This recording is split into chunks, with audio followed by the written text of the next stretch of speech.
The great chamber of the Galactic Council was a place of soft light and quieter sounds. It was designed to calm, to promote order. Today, it hummed with a satisfied energy. The representatives of a dozen major species were present, their forms as varied as their worlds. The central issue of the last few cycles, human problem, was finally being settled. The human delegation was small. Ambassador Jinwoo stood at their podium, a still figure in simple, dark clothing. Beside him was Hannah, his chief analyst. She watched the council members, her eyes moving from face to face, recording not just words, but postures and subtle shifts in color or scent. Her work in xenolinguistics was about more than words. It was about the meaning behind them. Across the chamber, Counselor Kale of the Vorlon Triumvirate shifted his large, armored form. His voice was a low rumble. The vote is clear. The law is clear. Expansion beyond the Procyon line ceases now. Your defensive fleets will integrate into the combined peacekeeping forces. This is not a request. It is the path to stability. Jinwoo listened, his face calm. The demands were severe. They would end human exploration, place their security in the hands of a council that did not understand them. Many in his position would have argued, shouted, made threats. He did not. When it was his turn to speak, Jinwoo's voice was even and soft, carrying easily in the quiet room. The Galactic Council has spoken. We have heard your wisdom. He paused, letting the words hang. Several counselors, including Kale, seemed to grow taller, a sign of pride. They had won. The upstart humans were bowing to reason. We recognize, Jinwoo continued, that our ways have been a source of disturbance. Our desire to go our own path has created friction. For this, we apologize. Hannah kept her eyes on the Siltherian representative, Speaker Alara. Ilara's slender fingers tapped a slow, thoughtful rhythm on her console. She was not celebrating. Jinwoo delivered the final line, prepared and practiced. Therefore, humanity will enter a period of quiet reflection and humble retreat. We will comply with the Council's directives. Thank you for your guidance. He gave a small, formal bow. Then, without another word, he turned. Hannah collected her pad, gave one last look at Alara's puzzled face, and followed Jinwoo out. The heavy doors sealed behind them with a final sound. The chamber was silent for a moment, then erupted in soft chatter. The problem was solved. In the days that followed, reports began to filter into the Council's data streams. They were not alarming. In fact, they were boring.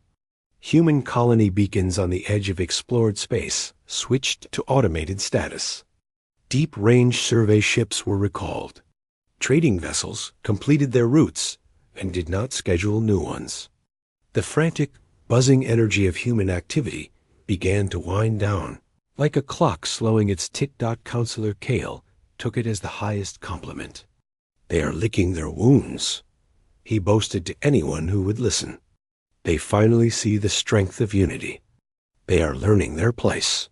Speaker Alara was not so sure. She requested the full library of human cultural and linguistic studies compiled by Hannah's team over decades. Most of it was dry, translations of technical manuals, historical records, trade agreements.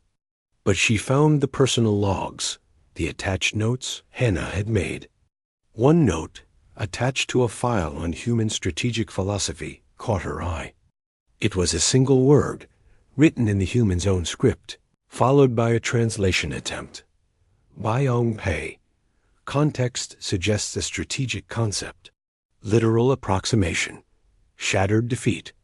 Not merely a loss, but a loss so complete it is used as a tool. A deliberate breaking to create a new shape. No direct galactic equivalent. Caution advised in interpretation. Alara leaned back, her large, dark eyes thoughtful. A deliberate breaking. She called up the latest stellar maps. The human territories were not receding. They were not fortified. They were just becoming quiet.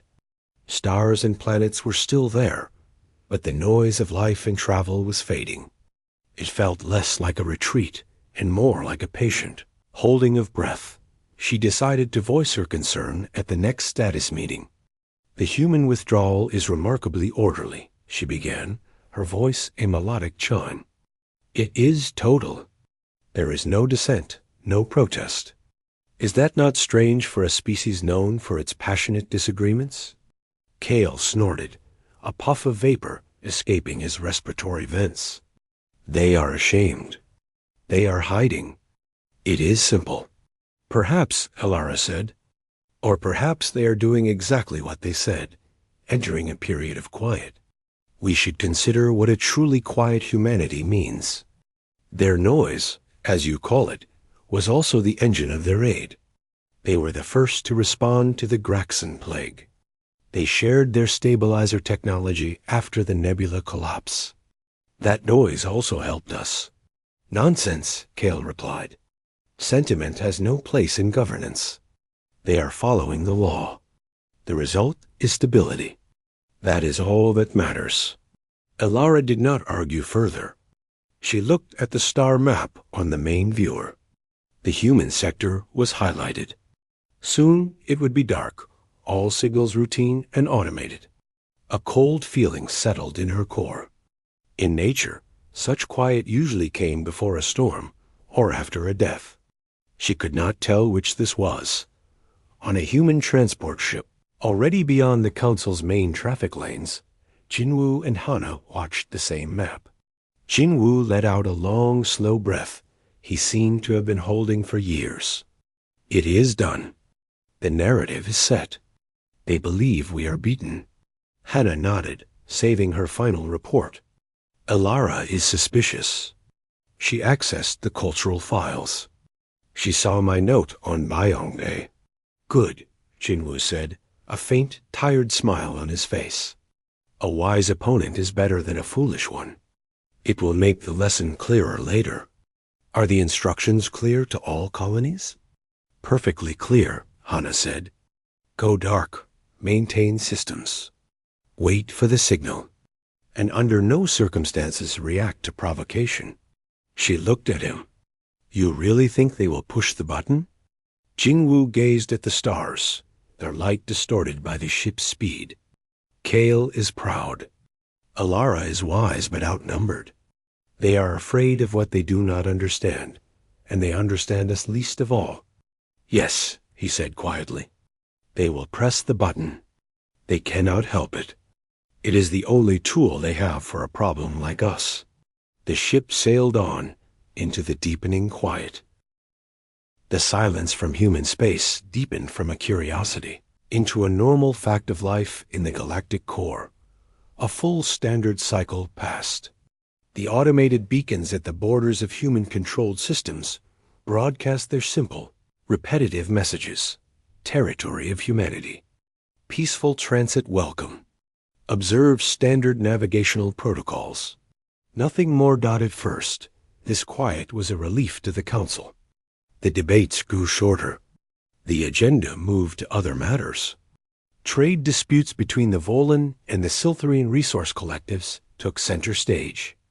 The human problem, it seemed, was solved, but normalcy bred a strange kind of unease. Humans had been a constant, buzzing presence in the galactic community.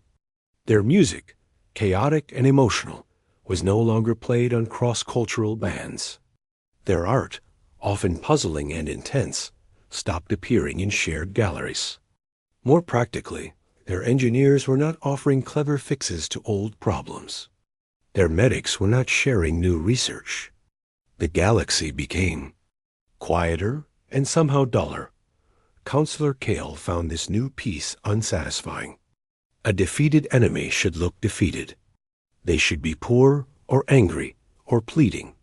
This perfect silence felt like a mask. He began to argue in closed sessions. "They are planning something," he insisted, his heavy fist resting on the polished table. "Such discipline is not natural for them. They are hiding their strength. They are building ships in the dark between stars, where our sensors cannot see. Speaker Alara listened. She had spent the cycle studying the concept of Byongpei.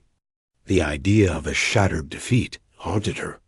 What if they are not hiding ships, counselor? She asked, her voice calm. What if they are simply gone? What if their silence is the weapon? Kale made a dismissive sound. A silence is not a weapon. It is an absence. An absence can be filled, but a hidden fleet is a threat. We have a responsibility to uncover it. He proposed a solution. In the archives of the Council, buried under layers of security protocols, was a relic system, the Galactic Tether. It was a weapon from a forgotten, brutal war, a conflict so old its causes were lost. The tether was not a beam or a missile. It was a field generator. When activated, it would send a massive pulse through subspace, a pulse that would scramble and dampen the hyperdrive coils of any ship within an immense radius. It was a trap designed to paralyze entire fleets, leaving them dead in the water, ready to be boarded or destroyed. The tether has not been activated in millennia, Alara protested, a note of true alarm in her chime-like voice. Its effects on modern ship systems are not fully known. Its use in a time of peace against a species that is following our laws is. It is unthinkable. It is a violation of every principle we claim to uphold. The principle of survival is the first one, Kale countered. If they are building a rebellion, we must cut it off before it begins. The tether pulse will be harmless to planets, to life. It will only affect faster-than-light drives. If the humans are as peaceful as their beacons say, they will feel nothing. Their slow freighters will putter along as always. But if they have hidden warships, those ships will be stuck. We will see them light up on our scanners, helpless. It is the perfect test. The debate was not long. Fear was a powerful tool. Kale painted pictures of human battleships, built in secret, suddenly pouring from the dark. Other counselors, who had never liked humanity's restless energy, agreed. The vote was called. Alara argued until the end, citing Hana's notes, speaking of the danger of provoking a quiet opponent. Her words were like water on stone. The vote passed. The galactic tether was to be activated for a single short pulse. Focused on the core human system's dot in a fortified bunker deep beneath the Council citadel. The control room for the tether was cold and dusty. Ancient consoles were powered up for the first time in generations. A single large button was uncovered under a clear shield. It glowed with a soft, ominous red light. Kale himself was there to authorize the final command. Alara stood at the back, her slender form rigid with disapproval. "This is a mistake," she said quietly. "We are using a tool of absolute war to answer a question we are too impatient to ask in any other way. We are ensuring peace," Kale replied. And without ceremony, he pressed the button. There was no great sound, no shudder in the ground. On the consoles, a graphic showed a wave of energy, like a ripple in a pond, expanding at impossible speed from the citadel. It traveled through channels in subspace, faster than light, aimed directly at the heart of human space. On their transport ship, now stationed at a quiet observation post just inside the human border, Hana saw the alert first. A complex sensor suite, designed for deep space listening, pinged a frantic warning. "Subspace distortion," she said, her voice flat. "Massive. Profile matches. Historical weapon signatures. It's the tether pulse." They did it. Jinwoo, who had been reading a book on an old paper tablet, closed it slowly. He looked out the viewport at the peaceful stars. "Then it is time," he said. "Send the final execute code. On my authority. Let the quiet engines go." Hana's fingers flew over her console.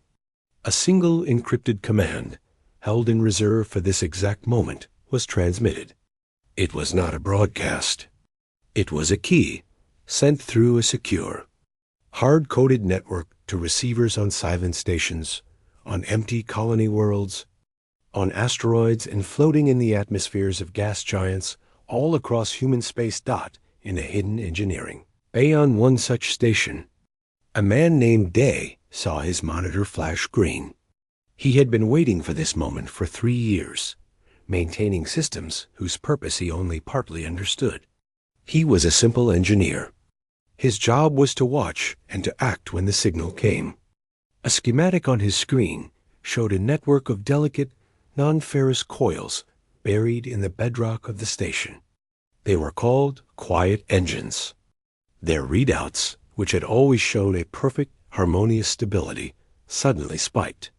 The tether's disruptive wave was approaching. They pressed a sequence of buttons, releasing the final safety protocols. The engines were now bare, exposed to the coming wave. The safeties are off, They murmured to the empty room, a strange feeling in his chest. It was not triumph, and not sadness. It was the feeling of a job done, of a path chosen long ago, finally being walked. He leaned back and watched the screens. The tether pulse washed over the human systems. On the council sensors, they watched. They expected to see the ghostly outlines of hundreds, maybe thousands of hidden warships flicker into visibility as their drives were paralyzed. They saw nothing. No. New ship signatures appeared. The human beacons continued their peaceful broadcast. The dark remained dark. Kale frowned. Perhaps there are no ships. The pulse must be sweeping through. It will find them. But then, a different reading caught a technician's eye. Deep space scans were showing a subtle, terrifying change. Space-time metrics in the human sector were not being disrupted in a chaotic way. They were settling. The background energy of the vacuum was dropping to an unheard of low level. The subtle quantum foam that made faster-than-light travel possible was smoothing out, like turbulent water becoming flat, hard ice. Alara saw the data first. Her blood ran cold. The tether pulse had not found a hidden fleet. It had interacted with something else, something humanity had built and left waiting. She remembered the words, a deliberate breaking to create a new shape. The pulse, she whispered, her voice barely audible. It didn't trap them. It triggered something. On his station, Day watched as his quiet engines, designed to gently hold local space-time in a stable, FTL-friendly state, absorbed the tether's violent energy and shattered. But their shattering was not an explosion. It was a release, a final programmed release of a counterfield. The effect rippled out, merging with the tether's own wave, amplifying and transforming it. With a wave passed, the universe became still. Not dead, but profoundly, immovably calm. The roads were still there, but the ability to travel them at any speed beyond a crawl was being erased, section by section, light year by light year. The Council had pressed a button to stop ships. They had instead, unwittingly, closed the highways. The change was not a bang. It was a fade. In the Council's monitoring center, the first sign was a series of amber alerts, not red ones. The alerts were for comms relays at the edge of human space. The relays were not destroyed. They simply stopped receiving their routine subspace data pulses. The pulses, which traveled faster than light, could no longer make the journey. The relays switched automatically to emergency protocols, using old-fashioned light-speed radio to send a simple, slow message back to the core. Subspace channel inactive. Cause unknown. Kale stared at the screens. Jamming, he declared. The humans are jamming communications. A prelude to an attack. Alara was already analyzing the deeper scans. Her multiple hearts felt cold. It is not jamming, Counselor. There is no interference signal. The subspace domain itself is changing. It is becoming inert. Look at the quantum field readings from the Scardus Observatory. The data was clear and horrifying. Subspace, the layer of reality ships used to cheat the speed of light, was not being blocked. It was being smoothed out, like a stormy sea turning to glass. For a hyperdrive to work, it needed that storm, the quantum fluctuations to push against. The quiet engines, shattered by the tether pulse, had released their final function, a counterwave that calmed the quantum sea completely. FTL travel was not broken. It was made impossible, like trying to sail a ship on a sheet of solid ice. The effect, which the Siltherian scientists soon named the Gray Tide, spread outwards from the epicenter of the tether pulse. It moved at the speed of the pulse itself, a wall of profound stillness. A Vorlon patrol ship, the Indomitable, was the first to experience it directly. They had been on a routine sweep near the human border when the wave passed over them. Captain Vora was a veteran. One moment, the Indomitable was cruising smoothly in hyperspace. The next, every alarm on the bridge sounded at once. The hyperdrive screamed in protest and then died with a final, sparking whine. The ship was violently thrown back into normal space. The stars on the view screen became fixed, unmoving points. Report. Vora barked. Hyperdrive failure. Complete coil collapse. An engineer yelled over the comm. It's not a burnout, Captain. The coils are. They're fine, physically. But the subspace field around us is gone. There's nothing for the drive to latch on to. It's like trying to swim in air. Vora ordered them to go to secondary thrusters. The sublight engines worked, but when engaged, they produced only a fraction of their normal thrust. It was as if the ship was pushing through a thick, invisible fluid. Their speed dropped to a crawl. A journey that should have taken hours would now take years. Send a distress signal, Vora commanded. The communications officer worked frantically. Subspace carrier wave cannot establish. Attempting light speed radio. He sent the message, a simple scream for help. But the nearest listening post was 3 light years away. The message would take 3 years to arrive. The reply would take 3 years to come back. They were alone. Across 100 star systems, the same scene played out. Trade routes were severed. Supply lines to distant colonies were cut. The galactic core, so proud and interconnected, was suddenly fractured. Panic, slow and cold, began to seep through the council. This was not an attack. It was something worse. It was isolation. On the hidden human observation post, Jinwoo and Hana monitored the Gray Tide's progress. Their own ship's hyperdrive was offline, but that was by design. They had prepared for this. Their vessel was now operating on a different principle, a slow but steady drive that did not rely on subspace. The tide has reached the Procyon line, Hana said softly, watching the map. A gray wash advanced on the screen, marking the new reality. The core worlds are now cut off from their outer colonies. The Vorlon mining operation in the Kelper Belt is stranded. Jinwoo nodded. He felt no joy, only a heavy certainty. They pressed the button, and the lock engaged. What about our people? Hana asked. The colonies deep inside the tide? Jinwoo called up another display. It showed human worlds. Their normal space communications, using tight beam lasers and relay buoys, were still active. The messages were simple. Station Theta reports all quiet. Engines silent. Life normal. New Sapporo confirms stable conditions. Agriculture continues. The humans were not traveling either, but they were not stranded. They were home. Their ships were designed for life within their own systems, not for crossing the vast gulfs between stars. They had planned to stay dot in the council chamber. Chaos had given way to a silent, stunned dread. Emergency sessions lasted for days, but there were no solutions. You could not fight a change in the fabric of space. You could not negotiate with a law of physics. Kale was a broken figure. His military power was meaningless. His mighty fleets were now isolated clusters of metal, unable to reach each other or any enemy. The victory over humanity had turned to ashes in his mouth.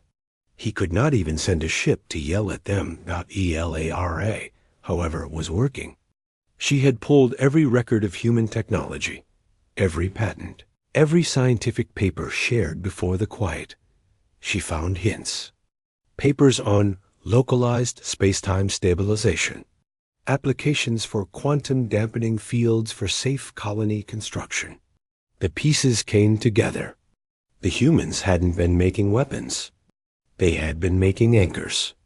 They had been subtly, gently, artificially propping up the storminess of subspace in their regions of space to make FTL travel safer and more efficient for everyone.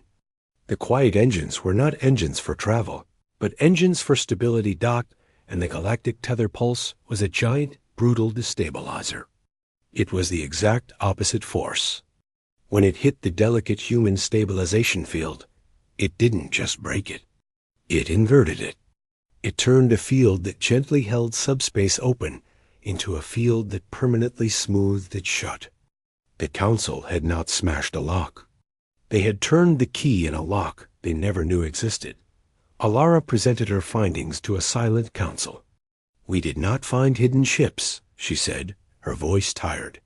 "We found a hidden safeguard, a safety net for faster-than-light travel. And we, in our fear, cut it. We did not attack humanity. We attacked the roads. And we have left ourselves on one side and most of our civilization on the other." A junior Vorlon commander, his face on a grainy light-speed screen from a stranded battle group, spoke the question on everyone's mind. How long? How long will this gray tide last? Alara looked at the data. The field equations were stable, self-reinforcing. The models suggest the effect is permanent, or at least it will last for tens of thousands of years. It is a new natural state for that region of space. The silence in the chamber was absolute, permanent. The word hung in the air. They were not in a war. They were in a new universe, a smaller, slower, lonelier one, and they had built it themselves with one proud, fearful push of a button. They had wanted to trap the humans, and instead they had marooned themselves. The humans, in their quiet territory, were now more distant than any alien race had ever been. They were not enemies. They were ghosts, living on the other side of a mirror that the Council had painted black. Time passed, but it lost its old meaning.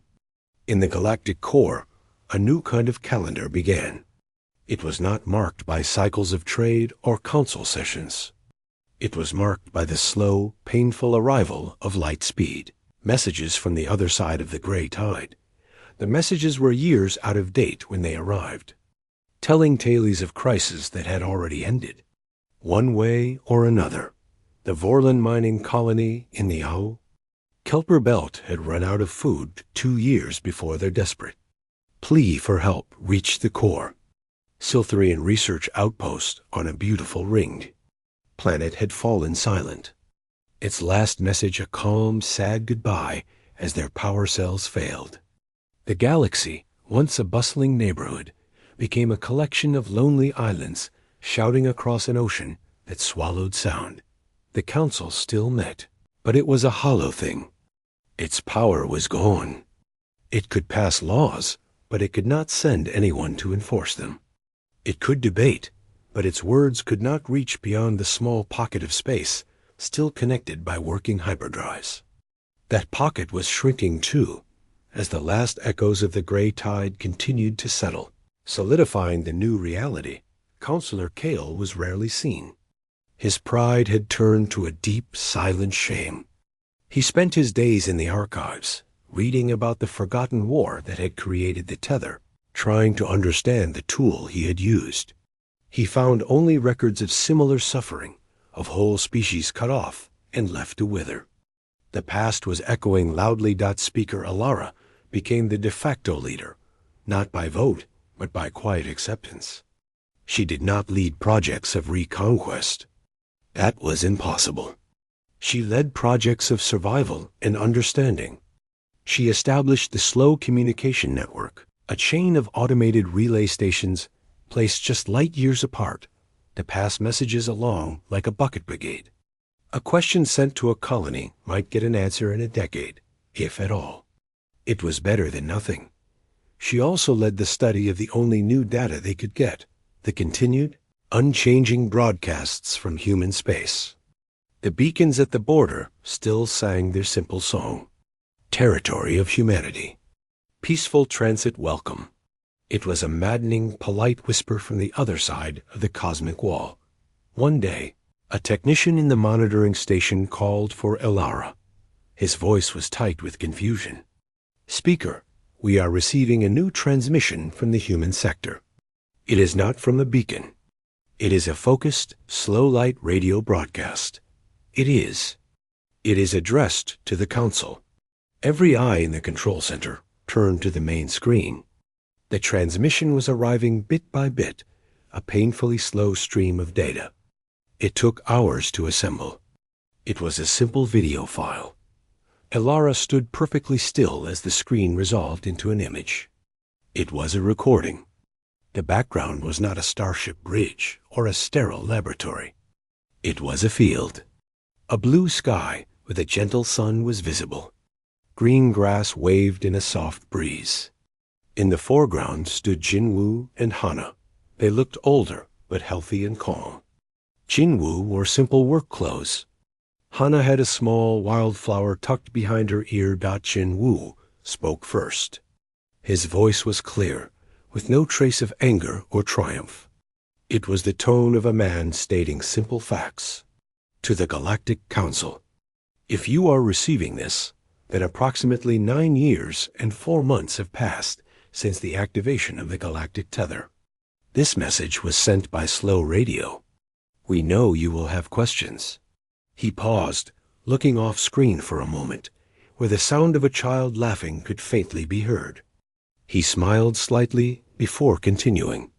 You searched for hidden fleets. You found none.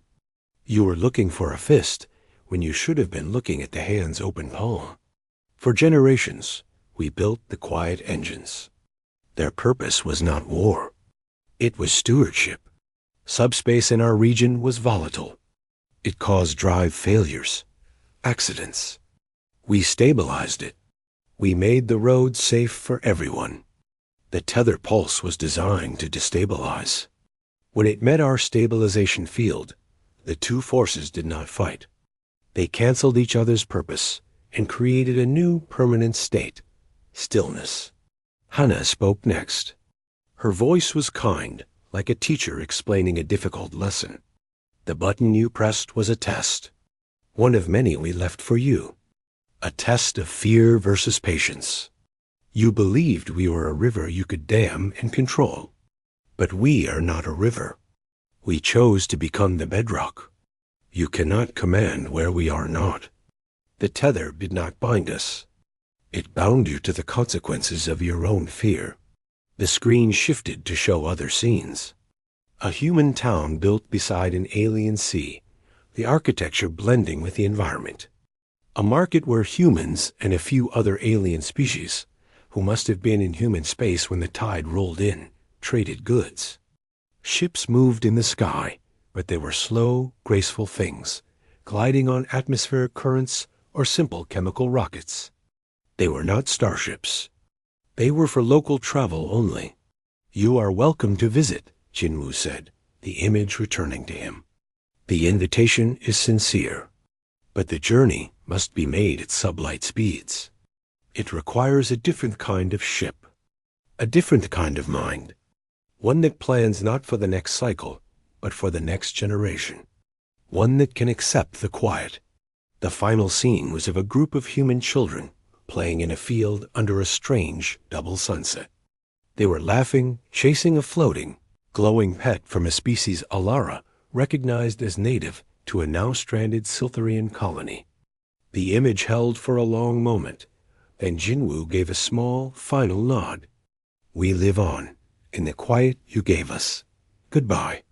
The transmission ended. The screen went dark. The control center was utterly silent. The technician finally spoke, his voice hushed. "The signal origin point. It's from a planet deep inside the gray tide. The travel time for the radio waves. That scene we just saw, that conversation, it happened over 9 years ago."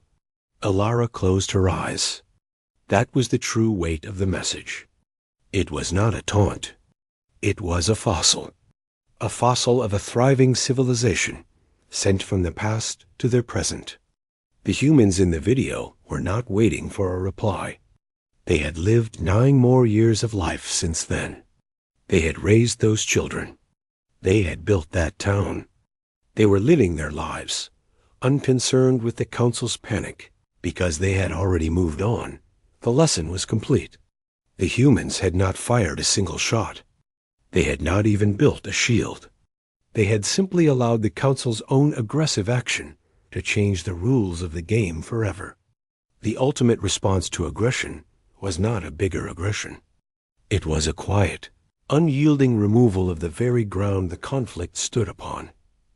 Alara opened her eyes and looked at the faces of her staff. She saw awe and despair and a dawning, horrible understanding. They were not rulers of a galaxy anymore. They were inhabitants of a small, isolated village.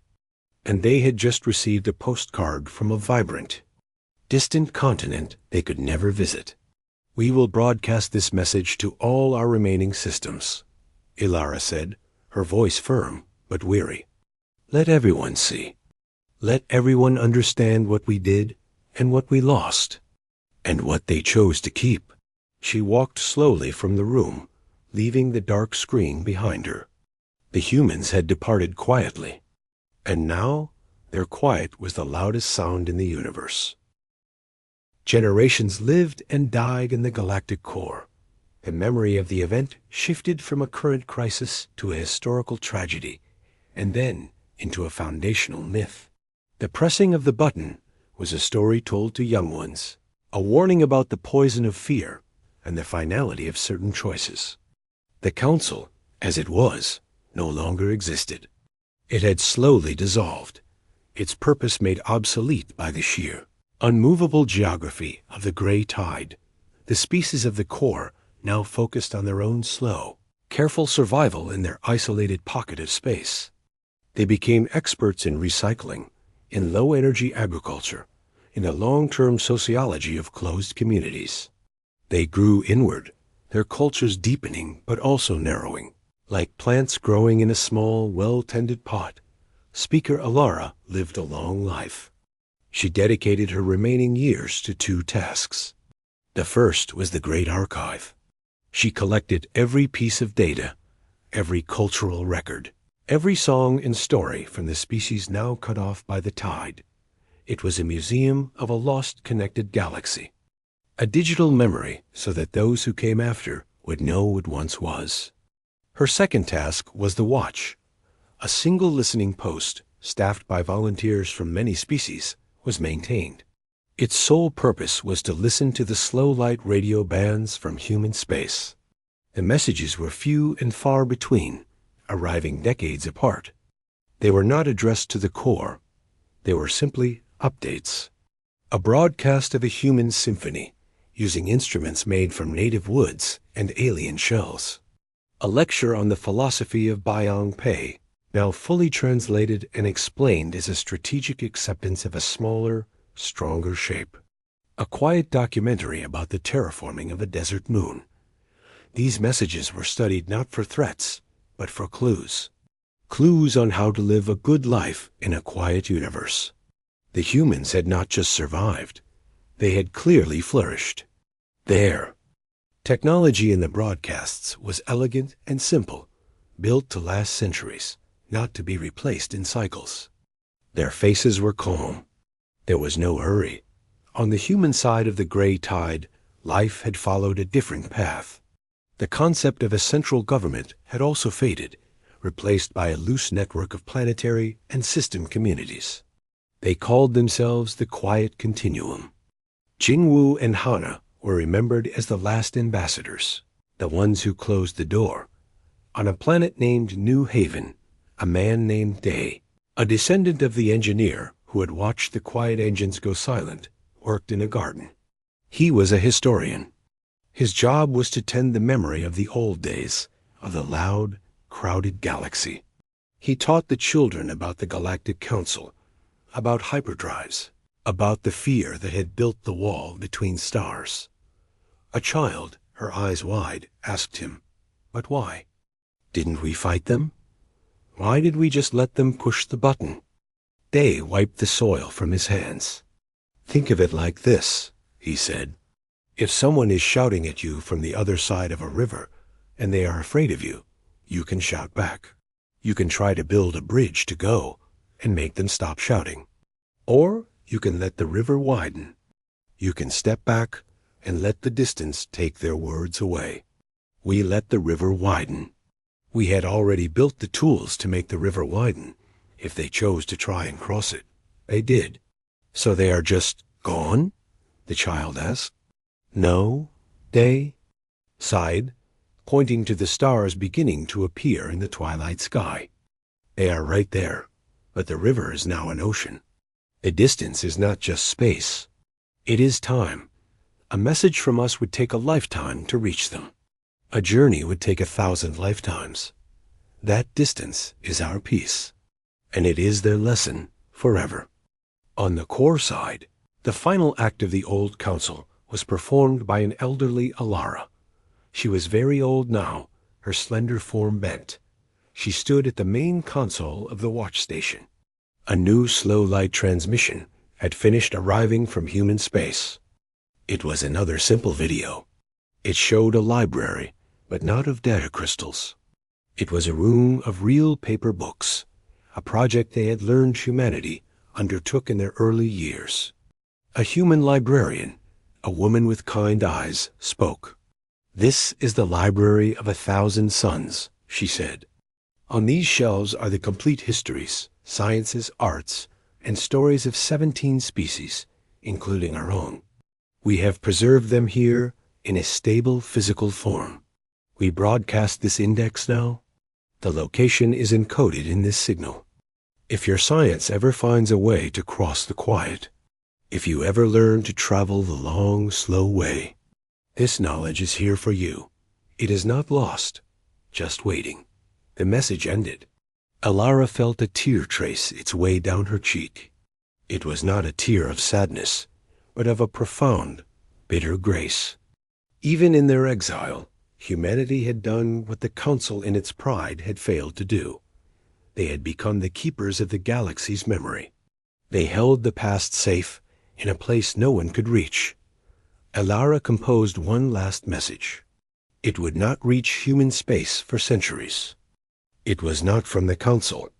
It was from her, personally, to Jinwu and Hana, who were surely dust by now. "You were right," her message said, her voice thin with age. "We pressed the button. We live in the world that action made. You live in the world you chose. You warned us it was a test. We failed, but we have learned. We are learning still, in our small, slow way.